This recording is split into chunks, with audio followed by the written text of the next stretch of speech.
हाँ जी, आज हम सॉलिड स्टेट जो अपना चैप्टर है उसकी एक्सरसाइज को सॉल्व करेंगे।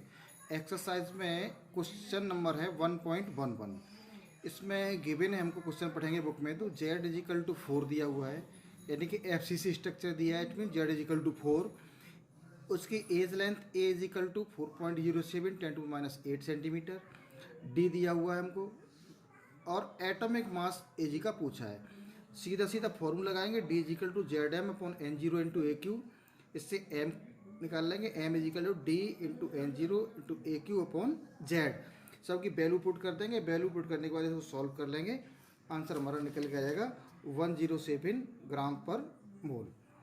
सेकेंड क्वेश्चन है इसमें 1.12, atom Q at the corner, यानी इसमें एक स्ट्रक्चर बनाया, फॉर्मूला पूछा है उसका। उसमें कहा है कि जो हमारा क्रिस्टल है वो पी और क्यू से मिलकर बनता है। तो क्यू जो है हमारा कॉर्नर पर स्थित है, तो total number of Q equal to 8 into 1/8, यानी 8 कॉर्नर हो गए और 1/8 उसका ऑक्यूपाई करता है एक एटम। तो 8 इंटू 1/8 इजिकल टू 1, तो क्यू की वैल्यू निकला है हमारी 1। और जो पी है उसका, वो कह रहे हैं कि वो बॉडी सेंटर पर है। तो P equal to body center है, तो पी इजिकल टू 1 हो गया। बॉडी सेंटर पे एक एटम होता है हमारा, तो फॉर्मूला हो गया P1Q1 और इजिकल टू PQ। इसका कोऑर्डिनेशन नंबर पूछा है। अब चूंकि बॉडी सेंटर पर है तो 8 एटम से घिरा हुआ है हमारा, इसलिए इसका कोऑर्डिनेशन नंबर हमारा 8 हो गया। नेक्स्ट है क्वेश्चन नंबर 1.13। क्वेश्चन नंबर 1.3 में स्ट्रक्चर हमारा BC दिया हुआ है, इसका तो जेड इजिकल टू 2 दिया हुआ है। उसकी डेंसिटी दी हुई है डी इजिकल टू 8.55 और उसका मोलर मास दिया हुआ 93 ग्राम पर मोल। इसकी रेडियस पूछी है। रेडियस का हमारे पास कोई डायरेक्ट फार्मूला नहीं है, लेकिन हमें मालूम है कि BCC में आर और ए में रिलेशन, तो यहाँ से हम ए कैलकुलेट कर लेंगे। तो D equal to Z M upon N zero into A Q. और ए क्यू हमारा जो है equal to Z M upon N zero into D. इससे हमने वैल्यू पुट करती है, तो वैल्यू पुट करके हमारी इसको जो कैलकुलेट करते हैं, ए क्यू की वैल्यू आ जाती है 36.12 इंटू 10⁻24। अगर हम ए की वैल्यू निकालते हैं तो इसका हमको क्यू रूट लेना पड़ता है। तो क्यू रूट लेने के लिए 36.12 का क्यूब रूट इंटू 10⁻24 का क्यूब रूट। यहाँ पर 10⁻24 का जो क्यूब रूट है वो 10⁻8 आ जाता है। अब यह प्रॉब्लम रहती है कि 36.12 इसका क्यूब रूट कैसे लें। इसका क्यूब रूट लेने के लिए हमको लॉग का यूज़ करना पड़ेगा।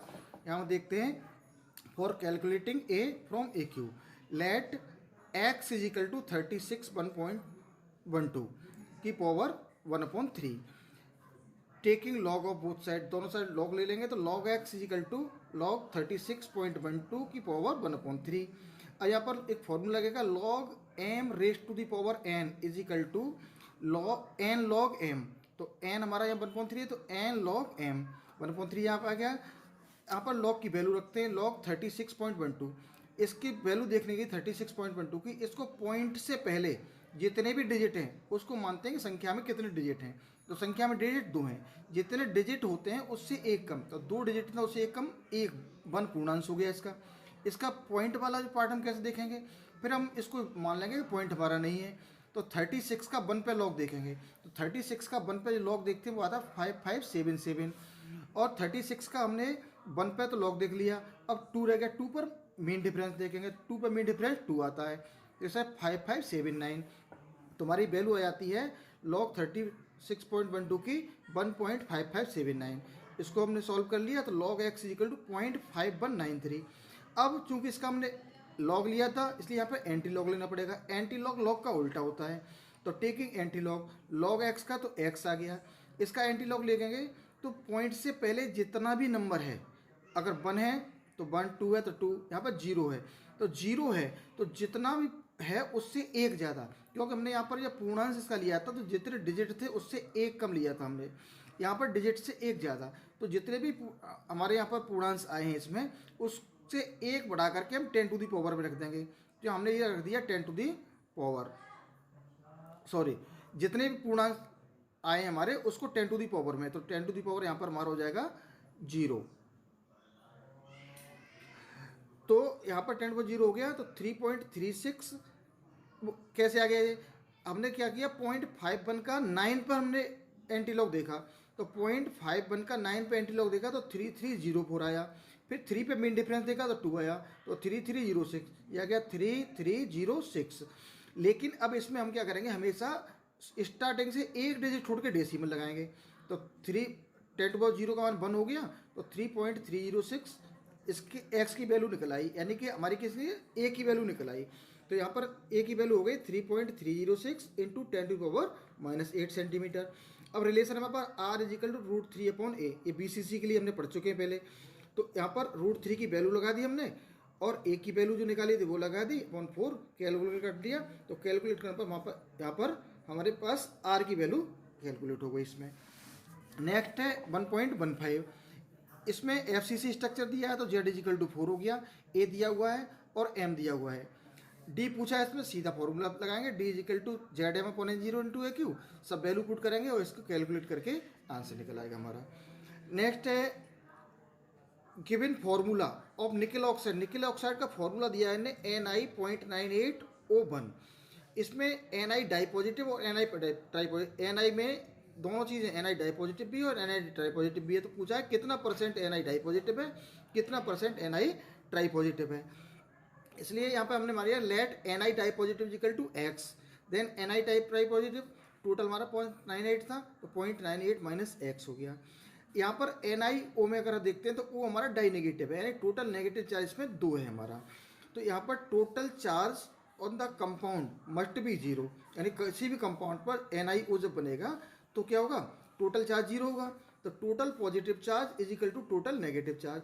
टोटल पॉजिटिव चार्ज यहाँ से एक्स हमने क्या डाई पॉजिटिव बना, तो x into +2 plus tri positive कितना हमारा आया था 0.98 माइनस एक्स, तो 3 into 0.98 minus X is equal to 2।